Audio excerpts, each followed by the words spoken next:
सोचा था कि वो बहुत टूट कर चाहेंगे हमें, लेकिन ये क्या सितम है कि सोचा भी हमने, चाहा भी हमने और टूट भी हम गए। कांग्रेस हाईकमान शायद हरियाणा की स्थिति को देखकर इस समय कुछ ऐसा ही महसूस कर रहा होगा। राहुल गांधी ने सोचा होगा कि नया प्रदेश अध्यक्ष देंगे तो हरियाणा कांग्रेस के नेता खुश हो जाएंगे, उन्हें शाबाशी देंगे और दिल लगाकर पार्टी के लिए काम करेंगे। लेकिन कहते हैं कि जब बोया ही पेड़ बबूल का तो आम कहां से खाओगे। जब हरियाणा कांग्रेस में बरसों पहले बोया गया गुटबाजी का पेड़ खूब फल फूल गया तो फिर बदलाव की आकांक्षा भला राहुल गांधी कैसे कर सकते हैं। नमस्कार, आपके साथ मैं हूं प्रतिमा दत्ता। पिछले कुछ दिनों से हरियाणा में सिर्फ कांग्रेस की सुर्खियों में है। इसके पीछे की वजह नए प्रदेश अध्यक्ष और पुराने नेता विपक्ष की नियुक्ति है। जब से कांग्रेस हाईकमान ने नए प्रदेश अध्यक्ष और नेता विपक्ष का ऐलान किया है, उसके बाद से ही कांग्रेस के नेताओं ने इसे बंदर बाट कहना शुरू कर दिया। और कहें भी क्यों ना, कांग्रेस हाईकमान ने बदलाव की बात कहकर साल भर से नेता विपक्ष का पद खाली रखा, लेकिन अंत में भूपेंद्र सिंह हुड्डा को ही नेता विपक्ष बना दिया।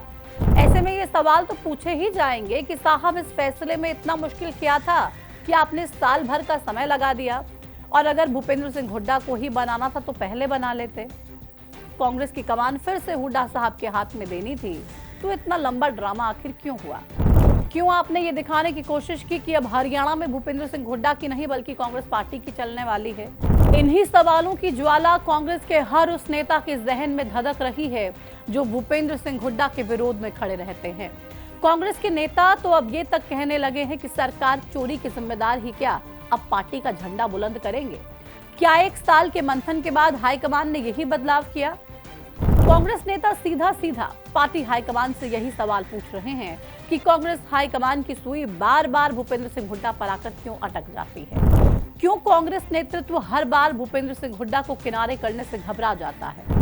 आज की इस वीडियो में हमारा भी सवाल यही रहेगा और ये जानने की कोशिश होगी कि आखिर भूपेंद्र सिंह हुड्डा और राव नरेंद्र सिंह की नियुक्ति के बाद कांग्रेस में इतना हंगामा क्यों शुरू हो गया, और क्या वाकई में कांग्रेस की डूबती नैया के लिए सबसे बड़े जिम्मेदार भूपेंद्र सिंह हुड्डा हैं, या फिर हुड्डा ही सिर्फ एक ऐसे नेता हैं जो कांग्रेस को पार लगा पाएंगे हरियाणा में। 29 सितंबर की रात करीब 8 बजे कांग्रेस हाईकमान ने भूपेंद्र सिंह हुड्डा को फिर से हरियाणा का नेता विपक्ष बनाने का आदेश जारी किया और राव नरेंद्र सिंह को प्रदेश अध्यक्ष बना दिया। हाईकमान के इस फैसले का हरियाणा कांग्रेस में महज 2 घंटे बाद ही विरोध शुरू हो गया। कांग्रेस नेता कैप्टन अजय यादव ने रात 10:47 पर ट्वीट किया और राव नरेंद्र सिंह को प्रदेश अध्यक्ष बनाए जाने पर सवाल उठा दिए। अजय यादव के इस पोस्ट के बाद राव नरेंद्र सिंह को लेकर प्रदेश की सियासत में खूब हंगामा शुरू हो गया और इसी हंगामे के बीच भूपेंद्र सिंह हुड्डा को नेता विपक्ष बनाए जाने को लेकर कांग्रेस के अंदर से ही विरोध के स्वर बाहर आने लगे। विस्तार से कांग्रेस नेता और पूर्व मंत्री संपत सिंह ने कहा कि स्वर्गीय चौधरी भजन लाल जी के नेतृत्व में 2005 में 67 सीटें आने के बाद लगातार पार्टी को नुकसान पहुंचाने वाले को फिर से पार्टी सौंप दी गई है। ऐसे में अब यहाँ सवाल ये उठता है कि क्या भूपेंद्र सिंह हुड्डा की वजह से ही कांग्रेस दिन ब दिन कमजोर होती जा रही है? क्या भूपेंद्र सिंह हुड्डा की वजह से ही कांग्रेस सत्ता में वापसी नहीं कर पा रही है? इन सवालों का जवाब समझने के लिए साल 2005 के बाद से हरियाणा कांग्रेस की सियासत को समझना पड़ेगा। साल 2005 में हरियाणा कांग्रेस ने विधानसभा का चुनाव भजन लाल के नेतृत्व में लड़ा। इस चुनाव में कांग्रेस को 90 में से 67 सीटें मिली, लेकिन कांग्रेस ने प्रदेश की कमान भजन लाल के बजाय भूपेंद्र सिंह हुड्डा को थमा दी। यहीं से हरियाणा कांग्रेस में भूपेंद्र सिंह हुड्डा का युग शुरू हुआ। कांग्रेस हाईकमान के इस फैसले के बाद भजन लाल नाराज हो गए और उन्होंने पार्टी को छोड़ दिया। इसके बाद जब 2009 का विधानसभा चुनाव आया तो कांग्रेस ने भूपेंद्र सिंह हुड्डा के नेतृत्व में ही उस चुनाव को लड़ा। एक तरह से ये चुनाव भूपेंद्र सिंह हुड्डा का हरियाणा में पहला इम्तिहान था। इस चुनाव में कांग्रेस का वोट प्रतिशत और सीटें दोनों घट गई। 2005 में जहां कांग्रेस को 67 सीटों के साथ 42.46% वोट मिले थे, वहीं 2009 के चुनाव में कांग्रेस को महज 40 सीटें मिली और वोट प्रतिशत 7% गिरकर 35.12% पर आ गया। इन नतीजों की वजह से कांग्रेस बहुमत से दूर हो गई। हालांकि बाद में जोड़ तोड़ की सरकार बनाने में हुड्डा साहब कामयाब हो पाए। इसके बाद भूपेंद्र सिंह हुड्डा का दूसरा इम्तिहान आया 2014 के विधानसभा चुनाव में। ये चुनाव सिर्फ भूपेंद्र सिंह हुड्डा की ही नहीं बल्कि पूरी कांग्रेस के लिए एक शर्मनाक हार लेकर आया। इस चुनाव में कांग्रेस को सिर्फ 15 सीटें मिली और वोट प्रतिशत जो 2009 में 35% था, इस चुनाव में महज 20% तक पहुंच गया। लिहाजा कांग्रेस प्रदेश में तीसरे नंबर की पार्टी बनकर रह गई। इसके बाद कांग्रेस हाईकमान का हुड्डा से कुछ समय के लिए विश्वास उठ गया, जिसके चलते 2019 के विधानसभा चुनाव से पहले कांग्रेस ने कुमारी शैलजा को प्रदेश अध्यक्ष बना दिया। कुमारी शैलजा को कमान सौंपे जाने के बाद से ही ऐसा लगने लगा था कि अब शैलजा हुड्डा से आगे निकल गई हैं। लेकिन जब विधानसभा चुनाव के लिए टिकटों का बंटवारा हुआ तो फिर से हुड्डा आगे निकल गए। इस चुनाव में हुड्डा ने अपने लगभग सभी समर्थकों को टिकट दिलवा दी। इस लिहाज में ये चुनाव हुड्डा साहब का तीसरा इम्तिहान बन गया। इस चुनाव के नतीजों से पहले भूपेंद्र सिंह हुड्डा अपनी और कांग्रेस पार्टी की जीत को लेकर पूरी तरह से आश्वस्त थे, लेकिन उनका ये विश्वास नतीजों में तब्दील नहीं हो पाया और कांग्रेस फिर से चुनाव हार गई। हालांकि इस चुनाव में कांग्रेस का वोट परसेंटेज और सीटें दोनों बढ़ गई। कांग्रेस 15 सीटों से 31 सीटों पर पहुंच गई, लेकिन इस इम्तिहान में भी हुड्डा साहब पूरी तरह से सफल नहीं हो पाए, सरकार बनाने में फेल हो गए। इसके बाद आया भूपेंद्र सिंह हुड्डा का चौथा और सबसे बड़ा इम्तिहान, जो 2024 का विधानसभा चुनाव था। और ये चुनाव ऐसा था कि हर किसी को ऐसा लग रहा था कि कांग्रेस पार्टी सरकार बनाने जा रही है, भूपेंद्र सिंह हुड्डा अगले मुख्यमंत्री बनने जा रहे हैं। और कांग्रेस के तमाम नेता हर रोज रात को ये ख्वाब देख के सोते थे कि मंत्री पद मुझे जरूर मिलेगा, मंत्रिमंडल में मैं शामिल हो जाऊंगा।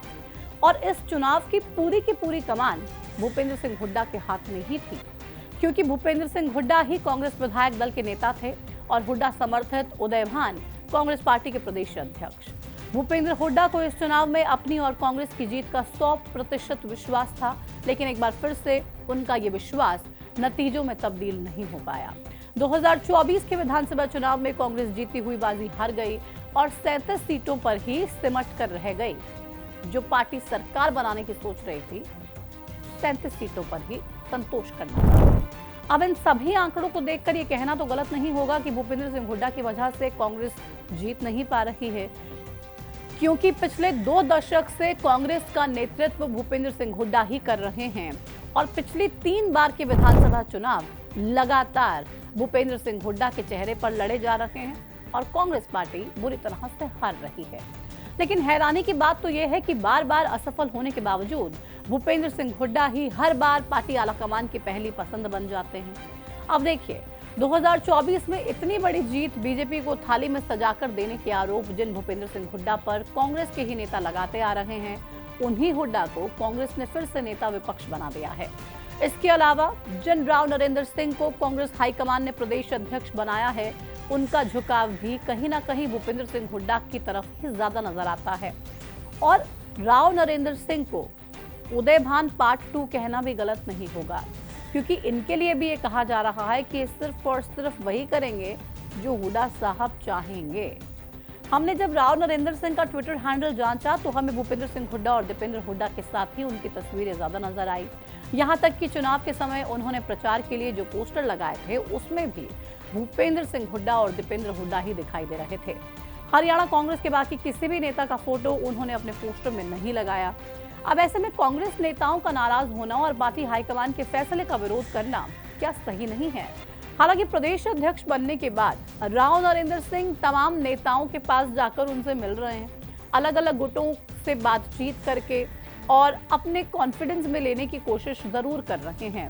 लेकिन पार्टी हाईकमान ने भूपेंद्र सिंह हुड्डा को फिर से कमान सौंपकर पार्टी के बाकी नेताओं की अनदेखी क्या नहीं की है। बहरहाल कांग्रेस में जो कुछ हो रहा है वो कांग्रेस को मजबूती देगा या फिर ज्यादा कमजोर करेगा, ये तो आने वाला वक्त ही बताएगा।